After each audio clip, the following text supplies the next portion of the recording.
सम्पूर्णलाई नमस्ते। मेरो युट्युब च्यानलमा हजुरलाई स्वागत छ। लाइक सब्सक्राइब गरेर साथ सपोर्ट गर्नुहोला भन्ने पूर्ण आशा गरेको छु। म धेरै समयपछि आज फेरि पनि हजुरहरूको माझमा सानो भिडियो लिएर उपस्थित भइसकेको छु। यो भिडियोलाई सुरुदेखि अन्त्यसम्म हेरेर साथ सपोर्ट गरिदिनु होला भन्ने पूर्ण आशा गरेको छु। हामी यस्तो समाजमा हुर्किएका मान्छेहरू हौँ जहाँ कसैले भनेको कुरालाई देखेर या नदेखेरै त्यसलाई पत्याएर पछि दौड्ने मान्छे हौँ। तर आफूले गरिरहेको कामलाई विश्वास नगरेर अरूले भनेको कुरालाई विश्वास गरेर अघि बढ्ने मान्छे हो। त्यसैले म के भन्न चाहन्छु भने मेरो युट्युब च्यानललाई सकेसम्म लाइक सेयर कमेन्ट सब्सक्राइब गरिदिनु होला, किनभने हजुरहरूको एक एक सपोर्टले गर्दा मलाई पनि केही सपोर्ट मिल्नेछ। म पनि हजुरहरूको जस्तै केही गर्ने आशा बोकेको मान्छे हो। र अब इङ्ग्लिस महिनामा गर्ने हो भने 2026 लागिसकेको छ साथीहरू, होइन।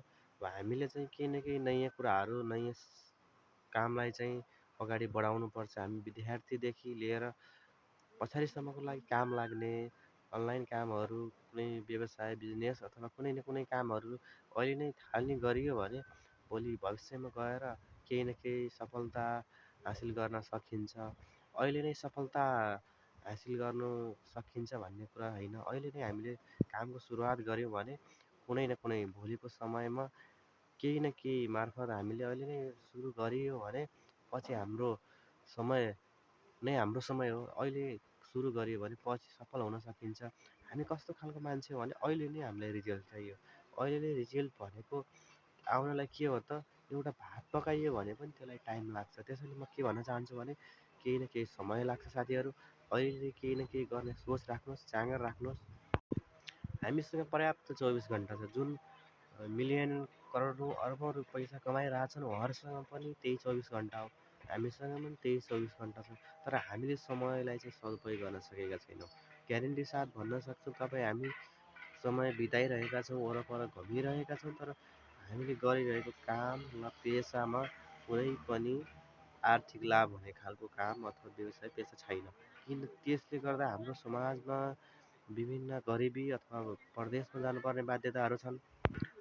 त्यसको लागि आज नै हामीले केही न केही कामहरू सुरु गरियो भने भोलिको समयमा हामीले ती कामबाट सफलता पाउन सक्छौँ। तिनी कामलाई निरन्तर दिएर त्यो कामप्रति हामीले गरिरहेको जिम्मेवारीलाई चाहिँ पुरा गर्न सकियो भने भोलि हामी केही न केही गर्न सक्छौँ। आज हामीले गरिरहेको मेहनतले भोलि नै रिजल्ट दिन्छ भन्ने छैन। केही समयपछि तपाईँ सफल पक्कै पनि हुन सक्नुहुन्छ। अहिलेको समयमा भन्नुपर्दा कुनै पनि मानिसले हार्ड वर्क गर्न चाहँदैन। यसको मतलब स्मार्ट वर्क गर्न चाहन्छ कि यो भन्न खोजेको मतलब के हो भने कुनै पनि मेहनत नगरेर फल खान चाहन्छ। तर त्यो भन्न खोजेको मतलब एउटा रुख लगाइसकेपछि त्यसलाई गोडमेल त गर्नु नै पर्छ। तर गोडमेल कति गर्दा फल आउँछ र कति गर्दा आउँदैन भन्ने कुरा चाहिँ आफैमा निर्भर रहन्छ। त्यसैले आज हामीले केही न केही कामहरू सुरु गऱ्यौँ भने काम गर्दाखेरि चाहिँ आत्माभित्रबाट आउनु पर्यो। त्यस कामलाई फोकस राखिराख्नु पर्यो। तब चाहिँ भोलिको दिनहरूमा गएर हामी पक्कै पनि सफल हुन सक्छौँ। हरेक मानिससँग 24 घन्टा छ। हामी 24 घन्टालाई चाहिँ विभिन्न कामकाजमा खेर फालिरहेका छौँ या घुमेर फालिरहेका छौँ।